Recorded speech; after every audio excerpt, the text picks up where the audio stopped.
সন্ধেবেলা আমরা প্রত্যেকেই চায়ের সাথে এমন নিমকি বা তেলে ভাজা খেতে পছন্দ করি, আর তা যদি হয় বাড়িতে তৈরি তাহলে তো কোনো কথাই নেই। So hey my beautiful families, welcome to my YouTube channel and Facebook page Roy's cooking lookbook. যারা এখনও সাবস্ক্রাইব অ্যান্ড ফলো করোনি অবশ্যই করে দিও। তো আজ আমরা বানাচ্ছি নিমকি। তোমরা খুব সহজে বাড়িতে তৈরি করে নিতে পারবে। তার জন্য এখানে নিয়েছি 2 কাপ নিয়েছি ময়দা। তোমরা চাইলে আটা আর ময়দা ইকুয়ালি নিতে পারো, আমি সম্পূর্ণ ময়দা দিয়ে করছি। এরপরে এর মধ্যে দেব পিঙ্ক সল্ট, তোমরা চাইলে নর্মাল যে হোয়াইট সল্ট আছে সেটা ইউজ করতে পারো। সামান্য একটু দিয়েছি জোয়ান, সামান্য একটু দিয়েছি কালো জিরে, দিয়ে ভালো করে মিক্স করে নেব। এবার এর মধ্যে অ্যাড করব 1 চামচ দেশি ঘি। ঘি কিন্তু অবশ্যই দিতে হবে, ঘি না দিলে কিন্তু খাস্তা হবে না আর ময়ামটা কিন্তু পারফেক্ট হবে না। ঘি দেওয়ার পর ভালো করে একটু মিক্স করে নেব। এরপরে এর মধ্যে অ্যাড করব সূর্যমুখী তেল। তোমরা কিন্তু সাদা তেলও ইউজ করতে পারো, যেটা সয়াবিন তেল আসে সেটাও ইউজ করতে পারো। আমি এখানে সূর্যমুখী তেল দিয়েছি 3 চামচের মতো। 3 বড় চামচের মধ্যে সূর্যমুখী তেল দিয়ে আবারও ভালো করে ময়দার সাথে মিক্স করে একটা সুন্দর মতো ডো তৈরি করে নিতে হবে। প্রপারভাবে খাস্তা তৈরি করার জন্য কিন্তু ময়ামটাই আসল। যদি ময়ামটা তোমার পারফেক্ট না হয়, নিমকি বা লুচি যেটাই বানাও না কেন সেটা কিন্তু ভালো ফুলবেও না, আর খেতেও কিন্তু ভালো হবে না।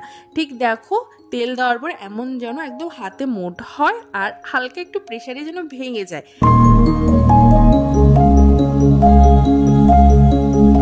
তারপর সামান্য সামান্য জল দিয়ে একটা শক্ত ডো তৈরি করে নেব। খুব শক্ত না, তোমার লুচির মতো আমরা যেমনটা ময়াম করি তার থেকে একটু শক্ত।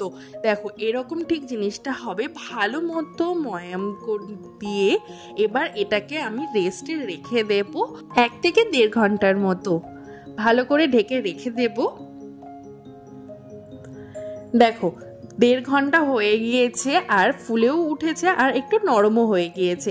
এবার হাত দিয়ে ভালো করে এটাকে আবারও মথে নিয়ে ভালো মতো কিন্তু চটকে চটকে মাখাতে হবে।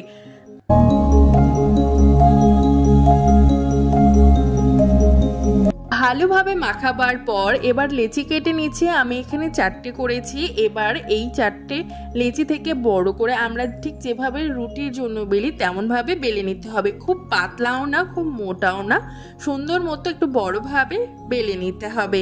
তো চলো ততক্ষণ একটু কমেন্ট করে নেওয়া যাক। আমার লাস্ট ভিডিওতে একটা বুনু কমেন্ট করেছে, শতরূপা সাহা নামে নিউ সাবস্ক্রাইবার দিয়ে। আমার নামটা নিও প্লিজ নেক্সট ভিডিওতে। Thank you so much. এভাবে তোমরা সাপোর্ট করো। দেখো বেলে নেওয়া হয়ে গিয়েছে। থিকনেসটা ঠিক এমন হবে, একদম কিন্তু পাতলা করব না, পাতলা করলে কিন্তু ভালো হবে না। তো যার জন্য এমনই একটা থিকনেস রাখবে। এবার এটাকে চাকু দিয়ে ভালো করে তোমরা তোমাদের মতো করে শেপ দিয়ে নিতে পারো। তোমরা যেমন খুশি শেপ করতে পারো। তো আমি নর্মাল একটা শেপ দিচ্ছি, যেমন নর্মালি নিমকির যেমন শেপটা হয়ে থাকে। তো ভালো মতো আমি এভাবে কেটে নিচ্ছি।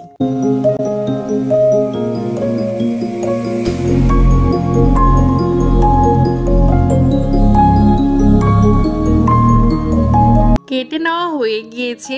এবার দেখো অলরেডি আমি 1-2 বার ভেজে নিয়েছি, যার জন্য তেলের মধ্যে তোমরা ওই কালো জিরেগুলো দেখতে পাচ্ছ। তো এবার ভালো করে তোমার যখন নিমকিগুলো ছাড়বে হাই ফ্লেমে দেবে, তারপরে গ্যাসের ফ্লেম একদমই কিন্তু লো করে দেবে। লো যদি না করো সেক্ষেত্রে ওপরের দিকটা একদম পুরো লাল হয়ে যাবে, ভেতরে কিন্তু কাঁচাই থাকবে। তো যার জন্য একদমই গ্যাসের ফ্লেম লো করে রেখে বেশ কিছুটা সময় নিয়ে উল্টে পাল্টে ভাজতে হবে। দেখো ঠিক এমনটা হবে। তো একটু সময় নিয়ে তোমায় করতে হবে। আর দেখো যখন দিয়েছিলাম তখন কিন্তু 3-4টে একসাথে দলা পেকেছিল।